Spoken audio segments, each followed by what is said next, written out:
Bismillahirrahmanirrahim. Alhamdulillahilladzi hadana li ta'miril qalbi wa ihya'ihi bidawami dzikrihi wa suhbati ahbabihi. Ashhadu an la ilaha illallah wahdahu la syarika lahu fi ardihi wa sama'ihi. Wa ashhadu anna sayyidana Muhammadan abduhu wa rasuluhu ila kaffati ibadihi.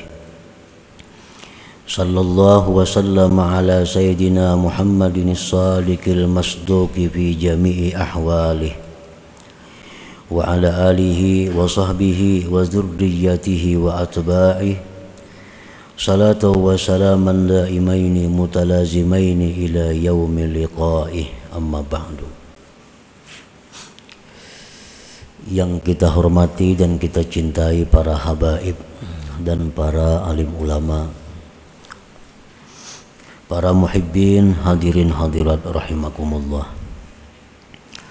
Pertama-tama kita memanjatkan puji dan syukur kehadirat Allah Subhanahu wa ta'ala yang telah melimpahkan anugerah, taufik, hidayah serta inayah kepada kita sehingga kita dapat berkumpul bersama-sama di majlis zikir, majlis ta'lim yang penuh berkah dan rahmat ini. Salawat dan salam kita haturkan kepada junjungan kita Nabi besar Muhammad sallallahu alaihi wasallam dan kepada seluruh keluarga, para sahabat, zuriat dan pengikut beliau sampai hari akhir. Al-hikmatu tsaminah wal arba'un minal hikamil ataiyah. Qala al-imam Ahmad ibnu Athaillah as-Sakandari rahimahullah. Hikmah yang ke-48 dari Al-Hikam Al-Ataiyah. Berkata Imam Ahmad ibnu Athaillah as-Sakandari rahimahullah, min alamati mautil qalbi adamul huzni ala ma fataka minal muwafiqat wa tarkun nadami ala ma fa'alta min wujudiz zallat. Artinya, setengah dari tanda-tanda matinya hati seseorang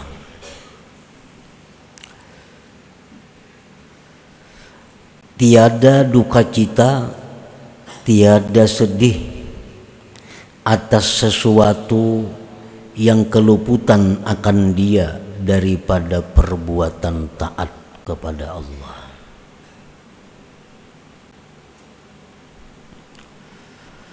Dan tiada menyesal atas yang engkau perbuat daripada adanya kesalahan, ketergelinciran. Dalam hikmah yang ke-48 ini beliau menyebutkan ada 2 dari sekian tanda mati hati seseorang. Yang pertama tadi disebut sidin, tidak sedih, kada menyesal, kada berduka atas keluputan berbuat taat kepada Allah.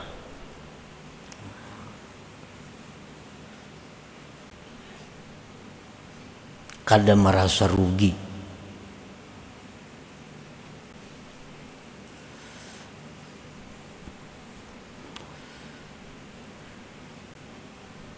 Baik taat itu berupa yang fardu atau taat itu berupa yang sunat.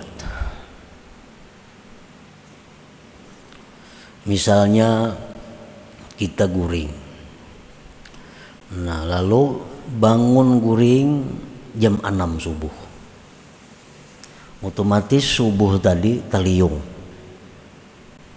Pertama keluar pada waktunya, nang kedua sembahyang berjamaahnya kada umpat, di situ inya kadada merasa rugi, kadada merasa rugi, biasa-biasa.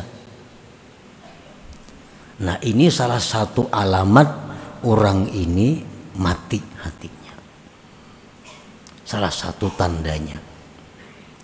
Kalau orang itu hatinya hidup, inya menyesal, inya merasa rugi karena kada sempat sembahyang subuh berjamaah, kada sempat sembahyang pada waktunya, menyesal luar biasa. Nah ini alamat hati orang itu hidup.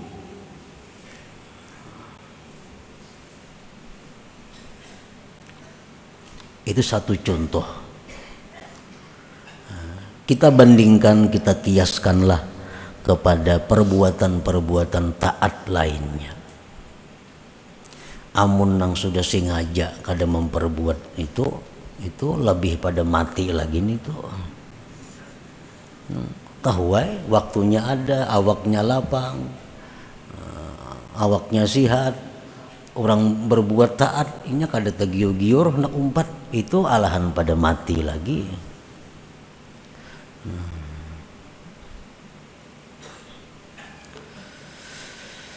Setengah daripada tanda kematian hati seseorang, tiada sedih atas yang keluputan akan engkau daripada perbuatan taat.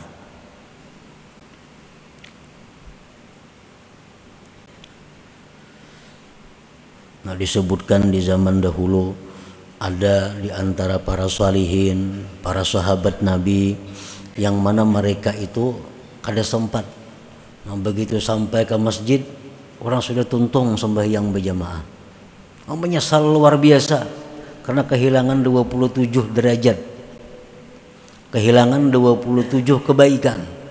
Karena sembahyang berjamaah orang sudah bubar. Mereka merasa rugi. Lalu mereka bayar dengan 27 kali sembahyang. Nah ini orang yang hidup hatinya. Padahal andai kata kada dibayar pun merasa rugi, itu sudah cukup tanda hidupnya hati seseorang.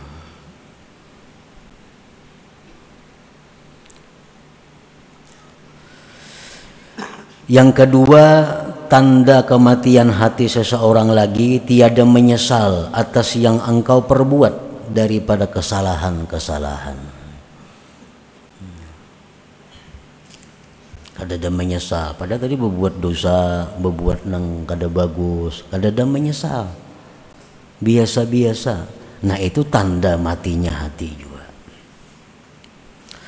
Para muhibbin rahimakumullah, mautul qalbi alamatus syaqawah wa su'il khatimah. Matinya hati itu tanda celaka dan tanda orang ini su'ul khatimah.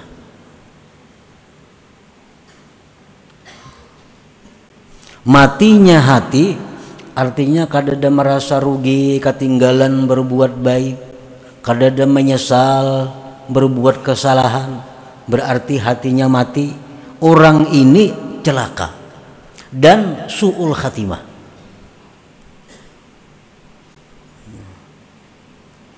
Amun orang itu hatinya mati, walaupun dipadahkan celaka dan su'ul khatimah, kada ada masalahnya, hatinya mati. Mendengar nang macam ini nah, ikam kalau ka itu aja ikam tuh hati mati. Bila ikam hati itu mati, ikam kena celaka dan ikam mati kada membawa iman. Biasa aja orang mati. Orang mati.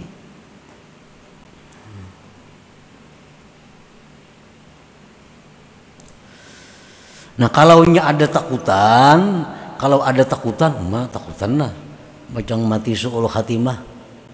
Tapi ingat takutan aja, kada bergerak napa-napa juga. Ini berarti ada aja napasnya hati ini hidup aja ngarannya. Cuma ibarat garing tuh garing yang kritis, bernapas lagi nah ada.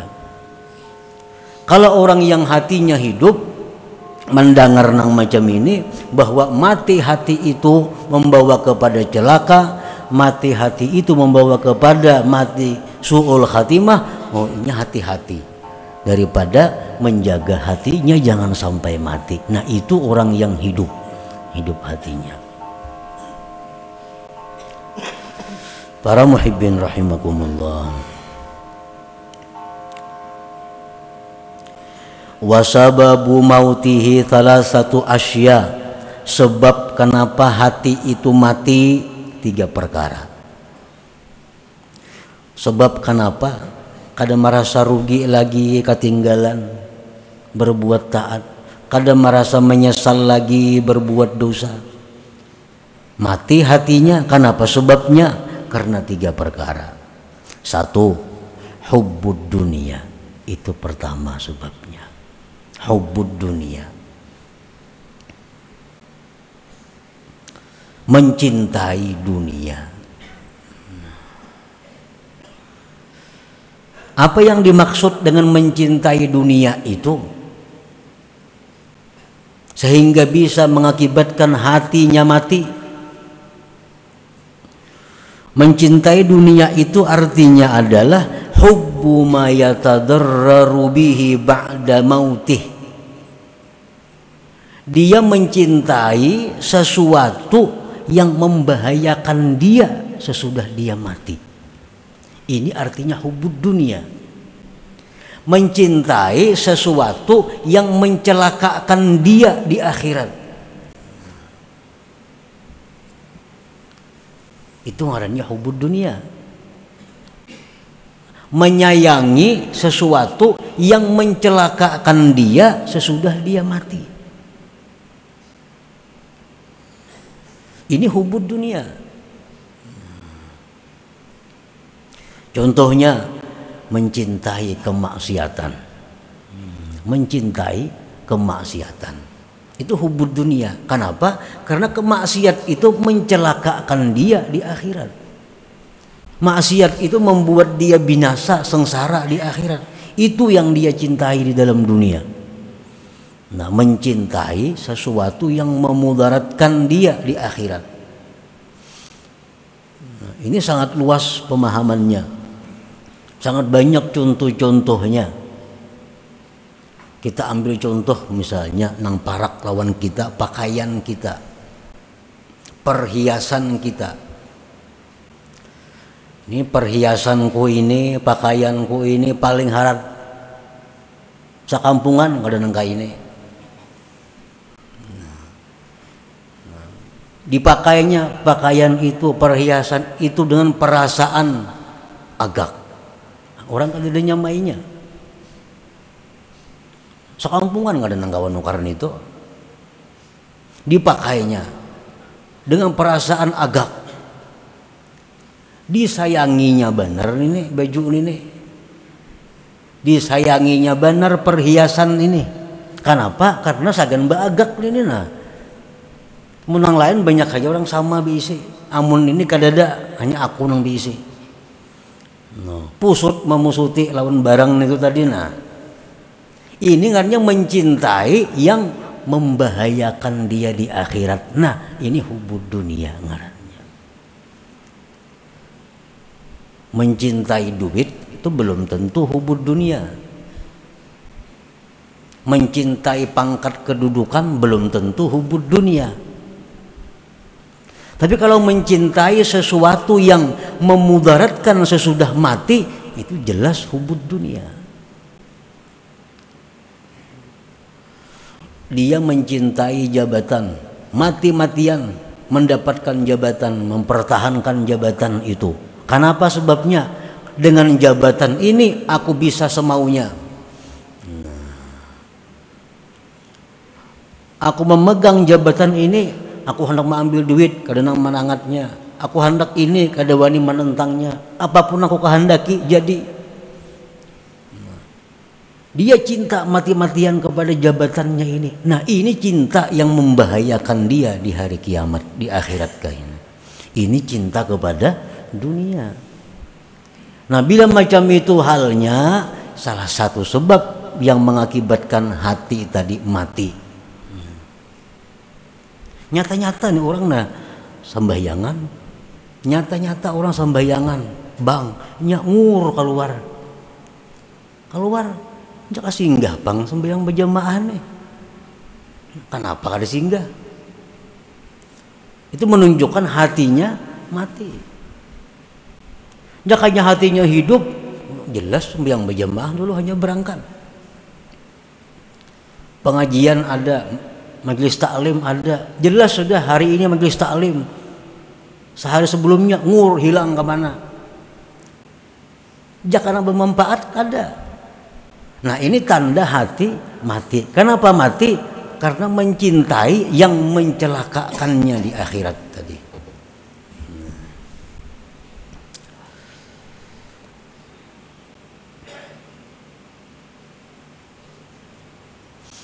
Mendengar rangka ini sudah kada apa-apa, ya mati ngarannya. Tapan diri orang mati. Jakanya hatinya ada sedikit hidup, ada perubahan, ada gerakan.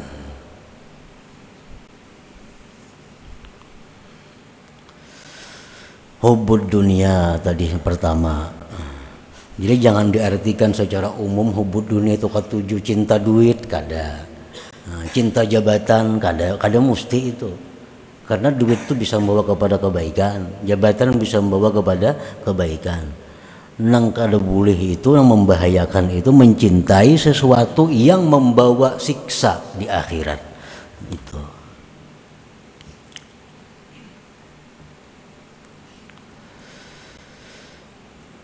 Satu itu penyebabnya.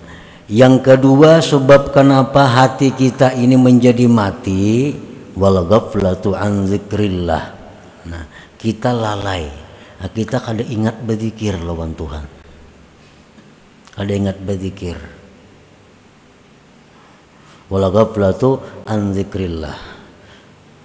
Mun berzikir nang misalnya 1000 sehari la ilaha illallah sudah nyata kada. Ini zikir-zikir nang disuruh Tuhan dalam menghadapi keadaan-keadaan, kada tazikir juga. Kan mestinya kita kalau hendak makan disuruh berzikir bismillahirrahmanirrahim. Makan kada bismillah juga. Nah, makan datang makanan. Tuntung makan disuruh Tuhan berzikir alhamdulillah. Imbah makan kada ada alhamdulillahnya juga. Kada ada juga. Dapat nikmat, dapat duit, kada ada juga alhamdulillah kada ada. Mendengar orang menyebut ngaran Nabi kita, kalau Pak Allahumma sholli kada ada juga salawatnya. Lalai daripada zikrillah. Masuk ke dalam jamban, masuk keluar masuk, kada apa-apa juga. Padahal itu ada disuruh zikir-zikirnya. Nah, lalai daripada itu. Ini menyebabkan juga hati kita akhirnya mati. Membiasakan makan bismillahirrahmanirrahim, tuntung makan alhamdulillah, melihat nampina ani subhanallah, bila pina sedih pikiran masya Allah, itu adalah menghidupkan hati, menghidupkan hati.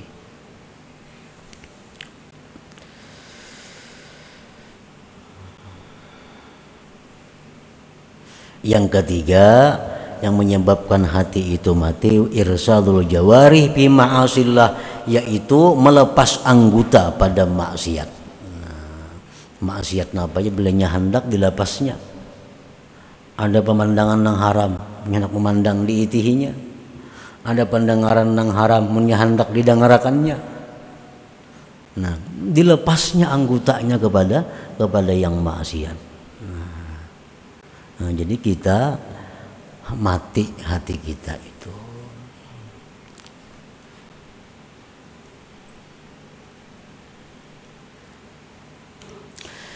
Fa idza zaharat amaratu mauti qalbik ayyuhal murid fa 'alaika bi ihya'ihi bi salasati asya. Apabila sudah nampak tanda-tanda kematian hati engkau wahai murid, maka mestilah engkau menghidupkannya dengan 3 perkara. Kalau kita mendengar yang tadi dirasa-rasa mati kada hati. atau kritiskah, pragmatik?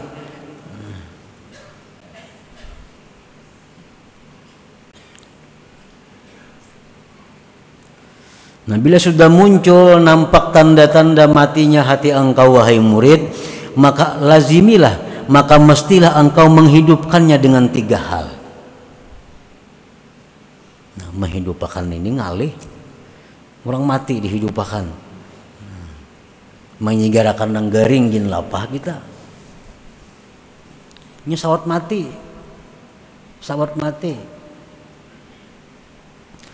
Nah, menghidupkannya itu pertama az-zuhdu fid dunya. Zuhud pada dunia. Zuhud pada dunia ini bukan artinya nang jadi bupati, ampih jadi bupati, kada.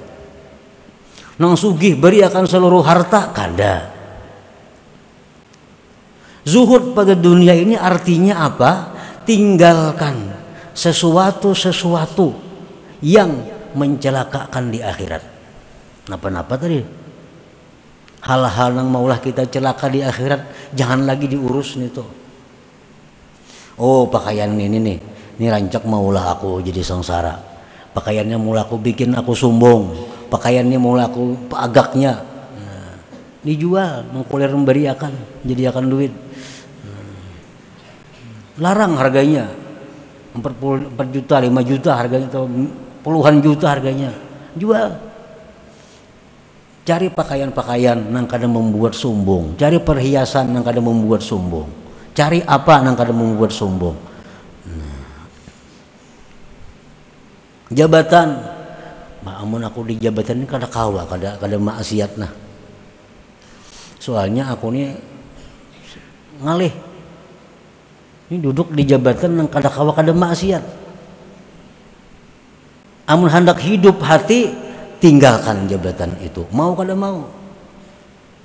Kalau jabatan itu kada kawa kada maksiat. Ini ada orang pejabat tuh nang jabatan pasti maksiat, kada kawa kada maksiat. Udah kada maksiat diampih orang mau kada ampih.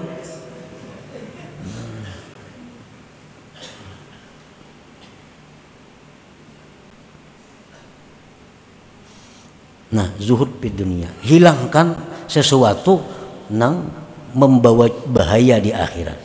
Jadi bukan menghabiskan seluruh harta, zuhud itu kada. Pilih mana-mana yang membuat kita celaka di akhirat, mana-mana yang maulah jadi dosa. Itu dulu. Yang kedua, al-istighal bi dzikrillah taala.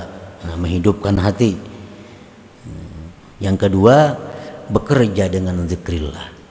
Biasakan. Kalau perlu di meja gana-gana bismillahirrahmanirrahim, meja makan alhamdulillah, supaya ingat di muka WC bacaan masuk bacaan keluar, memakai baju ini bacaannya, baca remin, supaya selalu sibuk dengan zikir untuk menghidupkan hati. Al-istighalu bi dzikrillah wal ijtima' bi majalisil ilm wal zikir, dan berkumpul dengan majlis ilmu dan zikir. Turun majlis ilmu, majlis zikir, karena itu membantu menghidupkan hati. Yang ketiga, wasuhbatu ahbabillah ma'al adab bihim. Yang ketiga, menghidupkan hati itu adalah bakawan lawan orang-orang yang dikasihi Allah, bakawan dengan kekasih-kekasih Allah, serta beradab dengan mereka. Nah, 3 hal itu. Bila kita kawa melaksanakan 3 ini, maka hati yang sudah mati tadi akan menjadi hidup kembali. Jauhkan, tinggalkan, hilangkan barang-barang, benda-benda apapun yang menyebabkan kita jadi dosa. 1. Yang kedua, perbanyak zikir, terutama dalam hal keadaan-keadaan yang kita dituntut untuk berzikir. Yang ketiga, bersahabat, berkumpul dengan orang-orang yang dikasihi Allah, serta beradab dengan mereka. 3 hal itu. Mengetahui orang itu kekasih Allah atau kada. Kita nak mencari kawan nih, nak membaiki hati, nak menghidupkan hati. Membuangi nang tadi sudah dibuangi, nang gitu diusaha sudah dibuangi. Berzikir sudah aktif bagus, berkumpul dengan majelis ilmu sudah. Tinggal lagi hendak bersahabat, hendak dekat dengan kekasih-kekasih Allah. Kayak apa orang yang dimaksud kekasih Allah ini? Nah, secara zahir ada 5 hal alamat. Bila 5 hal ini pada seseorang itu ada, pegang orang itu, dekati orang itu, kawani. 1, alimun abid. Orang ini berilmu, beribadah. Berilmu, beribadah. 1 itu. Mun ilmunya tinggi, kada bisa bayangan, jangan dikawani. Ketinggian ilmu. Alimun abid, orangnya berilmu, beribadah. Sembahyang mau. Nah.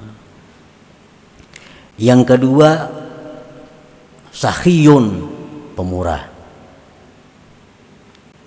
Orangnya berilmu, beribadat, pemurah. Nah, mengkikir lain juga. Lain kekasih Allah. Nah. Yang ketiga, pemaaf, tidak pemarah. Pemaaf, tidak pemarah. Nah. Yang keempat, tidak mengekali satu perbuatan maksiat. Kadang mengekali satu perbuatan maksiat. Amun maksiatnya berganti-ganti kada jadi soal. Ini kadang mengekali satu perbuatan maksiat. Amunnya mbahnu maksiat ini kena ampe maksiat itu pulang digawinya. Bentuk maksiat nang sebuting pulang itu kada jadi soal. Tapi kalau menatap satu maksiat, nah ini lain. Lain kekasih Allah. Nah, yang kelima, qalilul kalam, sedikit bicara. Nah, sedikit bicara. Ini 5 tanda zahir, tanda yang zahir bagi kekasih Allah di muka bumi ini. Nah, bila ada macam itu, kawani itu, maka ini akan menghidupkan hati. Di samping tadi banyak berzikir dan membuangi, menghilangkan hal-hal yang membuat jadi dosa. Para muhibbin rahimakumullah, apabila sudah kita berkumpul dengan orang-orang yang dikasihi Allah ini, maka mesti kita menjaga adab dengan mereka. Karena bila kita kadang menjaga adab dengan mereka, bukan manfaat yang kita dapat, justru mudarat. Justru mudarat. Kenapa? Karena orang-orang yang dikasihi Allah ini orang-orang yang dikasihi Allah, orang-orang yang sangat diperhatikan Allah. Kalau kita sakiti, Allah yang langsung turun tangan. Nah, dalam kitab seringkali disebut kekasih Allah itu seperti anak-anak harimau. Kalau anaknya diganggu, walaupun anaknya kada melawan, mamanya nang abut melawan akan.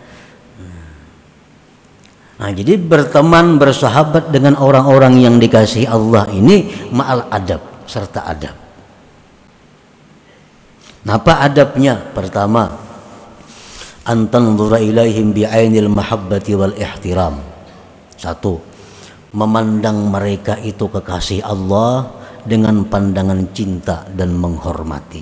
1. Yang kedua, antuhsinal dhanna bihim, bahwa berbaik sangka dengan mereka. Berbaik sangka dengan mereka. Misal mereka ada berbuat apa-apa, baik sangka. Kenapa si jin nangka itu? Nak ada mau berbaik sangka. Barangkali si jin ada ilmunya, barangkali si jin ada hukumnya yang kita kada tahu. Mudah. Yang ketiga, an la ta'tarida ilaihim, jangan mengeritik mereka. Kenapa nangka itu? Kada kawa, nah itu kada kawa bakawan sudah. Jangan mengeritik mereka. An la ta'tarida ilaihim, jangan mengeritik kepada mereka. Yang keempat, antakhdumahum, bahwa engkau berkhadam kepada mereka. Berkhadam ini artinya apa? Berkhidmat. Berkhidmat itu membantu mereka. Sekurang-kurang membantu apa? Kadang membebani mereka. Itu sudah berkhidmat. Sekurang-kurang berkhidmat itu kadang membebani mereka, cukup. Ibaratnya kada kau membantu tenaga, kada kawa, membantu duit kada kawa, membantu pikiran kada kawa, jangan memuyaki barang. Jangan memuyaki. Jangan mariputakan. Yang kelima, antuhibba man ahabbahum wa man ahabbu. Mencintai orang-orang yang cinta kepada mereka dan mencintai orang-orang yang mereka cintai. Mencintai orang-orang yang cinta kepada mereka kekasih Allah dan mencintai orang-orang yang mereka cintai. Amun gak kasih sidin dimusuhi, kada kawan itu. Atau orang yang sayang lawan sidin dimusuhi juga, kada kawan juga. Mesti cinta kepada orang yang cinta kepada kekasih Allah dan mencintai orang-orang yang dikasihi mereka. Yang keenam, antad'uwalahum, bahwa engkau doakan bagi mereka itu. Doakan agar mereka dipelihara Allah, dilindungi Allah, dipanjangkan umurnya, dimudahkan segala urusannya. Doa kita kepada kekasih-kekasih Allah tadi. Nah, bila 6 perkara itu kita berteman, kita bersahabat dengan kekasih Allah, maka segala apa yang Allah berikan kepada mereka kita dapat bagian yang sama, walaupun kita guring. Malam kita guring, nah sidin beribadah, apa yang sidin dapat kita dapat. Asal bujur-bujur bergabung dengan mereka itu dan menjaga adab dengan mereka. Ini ia nang almar'u ma'aman ahab, seseorang itu nanti di akhirat beserta orang yang dia cintai. Nah, itu maksudnya. Walaupun dalam dunia amalnya kada sama, tapi karena inya cinta bisa tergabung kayaknya di sana. Nah. Jadi untuk menghidupkan hati, pertama tadi membuangi perkara-perkara yang membuat dosa. Yang kedua, menyibukkan diri dengan zikir.